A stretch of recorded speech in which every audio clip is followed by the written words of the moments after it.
ಒಬ್ಬಂಟಿಯಾದ್ರ TMC ನಾಯಕಿ Mamata Banerjee. BJP ವಿರುದ್ಧ ಒಂದಾಗೋಣ ಬನ್ನಿ ಕರೆಗೆ ಸಿಪಿಎಂ ತಿರಸ್ಕಾರ. ದೀದಿಯಿಂದ ಅಂತರ ಕಾಯ್ದುಕೊಳ್ಳುತ್ತಾ ಕಾಂಗ್ರೆಸ್. ಅಧಿಕಾರ ಇದ್ದಾಗ ಅಹಂಕಾರ ಇರಬಾರ್ದು, ಸೋತಾಗ ಕುಗ್ಗಬಾರ್ದು. ಆದ್ರೆ ವೆಸ್ಟ್ ಬೆಂಗಾಲ್ ಸಿಎಂ ಮಮತಾ ಬ್ಯಾನರ್ಜಿ ಅವರು ತಾವೇ ಮಾಡಿಕೊಂಡ ತಪ್ಪುಗಳಿಂದಾಗಿ ಇವತ್ತು ರಾಜಕೀಯವಾಗಿ ಏಕಾಂಗಿಯಾದ್ರ ಅನ್ನೋ ಅನುಮಾನವನ್ನ ಹುಟ್ಟುಹಾಕ್ತಿದೆ. ಬಿಜೆಪಿ ವಿರುದ್ಧ ಒಂದಾಗೋಣ ಬನ್ನಿ ಕರೆಗೆ ಸಿಪಿಎಂ ಪಕ್ಷ ಸಾರಾಸಗಟಾಗಿ ತಿರಸ್ಕರಿಸಿದೆ. ಹಾಗಾದ್ರೆ ದೀದಿ ಮಾಡಿಕೊಂಡ ಎಡವಟ್ಟೇನೋ? ಆ ಕುರಿತ ಇನ್ಸೈಡ್ ಮಾಹಿತಿಯನ್ನ ಬಿಚ್ಚಿಡ್ತೇವೆ. ಆದ್ರೆ ಅದಕ್ಕಿಂತ ಮೊದಲು ಹಲೋ ಕನ್ನಡ ಯೂಟ್ಯೂಬ್ ಚಾನಲ್ ಅನ್ನ ಸಬ್ಸ್ಕ್ರೈಬ್ ಮಾಡ್ಕೊಳ್ಳಿ. ಹಾಗೇನೇ ಪಕ್ಕದಲ್ಲಿರೋ ಬೆಲ್ ಬಟನ್ ಅನ್ನು ಪ್ರೆಸ್ ಮಾಡಿ. ರಾಜಕೀಯದಲ್ಲಿ ಶತ್ರುವಿನ ಶತ್ರು ಮಿತ್ರ ಅನ್ನೋ ಮಾತಿದೆ.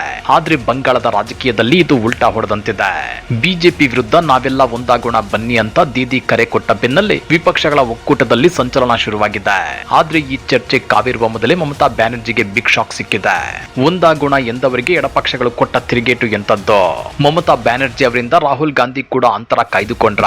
ಇಂಥ ಒಂದು ಚರ್ಚೆ ಇದೀಗ ದೇಶದ ಉದ್ದಗಲಕ್ಕೂ ನಡೆಯುತ್ತಿದೆ. ಹೌದು ವೀಕ್ಷಕರೇ, ಪಶ್ಚಿಮ ಬಂಗಾಳದ ಮುಖ್ಯಮಂತ್ರಿ ಮಮತಾ ಬ್ಯಾನರ್ಜಿ ಯಾವಾಗ ಬಿಜೆಪಿ ವಿರುದ್ಧ ಎಲ್ಲಾ ವಿಪಕ್ಷಗಳು ಒಂದಾಗಬೇಕು ಅಂದ್ರು ಆಗಲೇ ಸೋಷಿಯಲ್ ಮೀಡಿಯಾದಲ್ಲಿ ಚರ್ಚೆ ಶುರುವಾಗಿತ್ತು. ಆದ್ರೆ ಬಂಗಾಳದ ಮತ್ತೊಂದು ಪ್ರಬಲ ಶಕ್ತಿ ಸಿಪಿಎಂ ಮಾತ್ರ ಮಮತಾ ಪ್ರಸ್ತಾಪವನ್ನ ಕಸದ ಬುಟ್ಟಿಗೆ ಎಸೆದಿದೆ. ಎಡಪಕ್ಷದ ನಾಯಕರು ಕಡ್ಡಿ ತುಂಡು ಮಾಡಿದಂತೆ ನೋ ಅಂದಿದ್ದಾರೆ. ಅವರ ಮಾತಿನಲ್ಲೇ ಹೇಳಬೇಕು ಅಂದ್ರೆ ನಮ್ಮನ್ನ ಹತ್ತಿಕ್ಕಲು ಯತ್ನಿಸಿದವರ ಜೊತೆ, ಪ್ರಜಾಪ್ರಭುತ್ವವನ್ನ ಹದಗೆಡಿಸಿದವರ ಜೊತೆ ವೇದಿಕೆ ಹಂಚಿಕೊಳ್ಳುವ ಪ್ರಶ್ನೆ ಇಲ್ಲ ಅಂತ ಹೇಳಿದ್ದಾರೆ. ಮಮತಾ ಅವರ ಆಹ್ವಾನವನ್ನ ಅತ್ಯಂತ ಕಟು ಶಬ್ದಗಳಲ್ಲಿ ಟೀಕಿಸಿರುವ ಎಡಪಕ್ಷಗಳು ದೀದಿಗೆ ಮುಖಭಂಗ ಮಾಡಿವೆ. ಈಗ ಅಸಲಿ ಪ್ರಶ್ನೆ ಶುರುವಾಗುವುದೇ ಇಲ್ಲಿ. ಚುನಾವಣೆ ಹತ್ತಿರ ಇದ್ದಾಗ ಅಥವಾ ಅಧಿಕಾರದಲ್ಲಿದ್ದಾಗ ಇಂಡಿಯಾ ಒಕ್ಕೂಟವೇ ಬೇಡ ಅಂದವರು ಇದೇ ಮಮತಾ ಬ್ಯಾನರ್ಜಿ. ಕಾಂಗ್ರೆಸ್ ಅನ್ನ ಕೇವಲವಾಗಿ ನೋಡಿದ್ದು, ಸೀಟು ಹಂಚಿಕೆ ವಿಚಾರದಲ್ಲಿ ಹಠ ಹಿಡಿದಿದ್ದು ಇದೇ ತೃಣಮೂಲ ಕಾಂಗ್ರೆಸ್ ನಾಯಕಿ. ಆದ್ರೀಗ ಬಿಜೆಪಿ ವಿರುದ್ಧ ಒಂದಾಗುವ ತವಕ ಯಾಕೆ? ಬಂಗಾಳದಲ್ಲಿ ಬಿಜೆಪಿ ದಿನದಿಂದ ದಿನಕ್ಕೆ ಪ್ರಬಲವಾಗುತ್ತಿರುವುದು ದೀದಿಗೆ ನಡುಕ ಹುಟ್ಟಿಸುತ್ತಿದೆಯಾ? ಅಥವಾ ಕೇಂದ್ರ ತನಿಖಾ ಸಂಸ್ಥೆಗಳ ಬಿಗಿ ಹಿಡಿತದಿಂದ ತಪ್ಪಿಸಿಕೊಳ್ಳಲು ವಿಪಕ್ಷಗಳ ರಕ್ಷಾ ಕವಚ ಬೇಕಾಗಿದೆಯಾ ಅನ್ನೋ ಪ್ರಶ್ನೆಗಳು ಮುನ್ನೆಲೆಗೆ ಬಂದಿವೆ. ಇತ್ತ ರಾಹುಲ್ ಗಾಂಧಿ ಕೂಡ ಮಮತಾ ವಿಚಾರದಲ್ಲಿ ಅಂತರ ಕಾಯ್ದುಕೊಂಡಂತಿದೆ.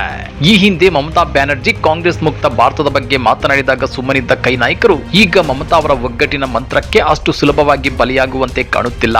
ಮಮತಾ ಬ್ಯಾನರ್ಜಿ ಅವರು ಒಕ್ಕೂಟದ ಒಗ್ಗಟ್ಟನ್ನ ಮುರಿಯಲು ಅಹಂಕಾರ ಪ್ರದರ್ಶಿಸಿದಾಗ ಕಾಂಗ್ರೆಸ್ ಅನುಭವಿಸಿದ ಹಿನ್ನಡೆಯನ್ನ ರಾಹುಲ್ ಗಾಂಧಿ ಮರೆತಿಲ್ಲ. ಹೀಗಾಗಿ ದೀದಿಯ ಈ ಹೊಸ ಪ್ರಸ್ತಾಪಕ್ಕೆ ಕಾಂಗ್ರೆಸ್ ವಲಯದಿಂದಲೂ ತಣ್ಣನೆಯ ಪ್ರತಿಕ್ರಿಯೆ ಸಿಕ್ಕಿದೆ. ತೃಣಮೂಲ ಕಾಂಗ್ರೆಸ್ ಮುಖ್ಯಸ್ಥೆ ಮಮತಾ ಬ್ಯಾನರ್ಜಿ ಅವರು ಪಶ್ಚಿಮ ಬಂಗಾಳ ಚುನಾವಣೆಯಲ್ಲಿ ಕಾಂಗ್ರೆಸ್ ಜೊತೆ ಮೈತ್ರಿ ಮಾಡಿಕೊಂಡು ಸ್ಪರ್ಧಿಸಿದ್ರೆ ಅವರಿಗೆ ಈಗಿನ ದುಸ್ಥಿತಿ ಎದುರಾಗುತ್ತಿರಲಿಲ್ಲ ಅಂತೇಳಿ ಕಾಂಗ್ರೆಸ್ ಹಿರಿಯ ನಾಯಕ ಮತ್ತು ರಾಜ್ಯಸಭಾ ಸಂಸದ ಪ್ರಮೋದ್ ತಿವಾರಿ ಹೇಳಿದ್ದಾರೆ. ಅದೇನೇ ಇದ್ರೂ ಬಂಗಾಳದಲ್ಲಿ ದೀದಿ ಹಾಕಿದ್ದ ದಾಳ ಈಗ ಅವರಿಗೆ ಉಲ್ಟಾ ಹೊಡೆದಿದೆ. ಎಡಪಕ್ಷಗಳು ಬಾಗಿಲು ಬಂದ್ ಮಾಡಿವೆ. ಕಾಂಗ್ರೆಸ್ ಮೌನಕ್ಕೆ ಶರಣಾಗಿದೆ. ಬಿಜೆಪಿ ವಿರುದ್ಧದ ಹೋರಾಟಕ್ಕಿಂತ ಹೆಚ್ಚಾಗಿ ಈಗ ಬಂಗಾಳದಲ್ಲಿ ವಿಪಕ್ಷಗಳ ನಡುವಿನ ಅಸಮಾಧಾನವೇ ಮುನ್ನೆಲೆಗೆ ಬಂದಿದೆ. ಮಮತಾ ಬ್ಯಾನರ್ಜಿ ಅವರ ಈ ಒಗ್ಗಟ್ಟಿನ ಕರೆ ಕೇವಲ ರಾಜಕೀಯ ಗಿಮಿಕ್ಕ ಅಥವಾ ಅನಿವಾರ್ಯತೆಯಾ? ಕಮೆಂಟ್ ಮಾಡಿ, ವಿಡಿಯೋ ಲೈಕ್ ಮಾಡಿ, ಶೇರ್ ಮಾಡಿ. ಇಂಥ ಮತ್ತಷ್ಟು ರೋಚಕ ರಾಜಕೀಯ ಸುದ್ದಿಗಳನ್ನ ಮಿಸ್ ಮಾಡದೆ ನೋಡಬೇಕು ಅಂದ್ರೆ ಹಲೋ ಕನ್ನಡ ಯೂಟ್ಯೂಬ್ ಚಾನಲ್ ಅನ್ನ ಸಬ್ಸ್ಕ್ರೈಬ್ ಮಾಡ್ಕೊಳ್ಳಿ.